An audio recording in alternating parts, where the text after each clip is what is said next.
Hi, இன்னைக்கு சாலை மீன் குழம்பு தான் வைக்க போகிறேன்.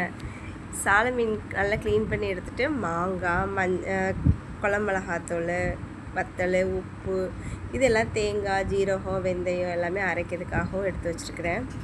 எல்லாமே இனிமேல் ஒன் பை ஒன்னாக அரைச்சிட வேண்டியதுதான். தேங்காய், ஜீரகம், வெந்தயம், ஆனியன், தக்காளி எல்லாமே போட்டு அரைச்சி எடுத்து வச்சுக்கிட்டேன்.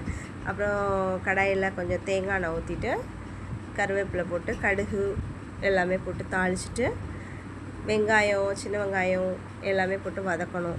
வதக்கிட்டு மாங்காய் செம காரம் போட்டு நல்லா வதக்கணும். வதக்கிட்டு தேங்காய், தக்காளி எல்லாமே அரைச்சி வச்சதையும் போட்டுட்டு தேவையான அளவுக்கு தண்ணி ஊற்றி வச்சுக்கணும். அப்புறம் குழம்பு மிளகாத்தூள், வத்தத்தூள், அப்புறம் உப்பு, புளித்தண்ணி எல்லாம் போட்டு நல்லா கொதிக்க விட்டுட்டு அப்புறம் மீனையும் எடுத்து உள்ளே போட்டுக்க வேண்டியதான். மீனையும் உள்ளே எடுத்து போட்டுட்டு ஃபைனலாக தேவையான அளவு தண்ணி விடுங்க.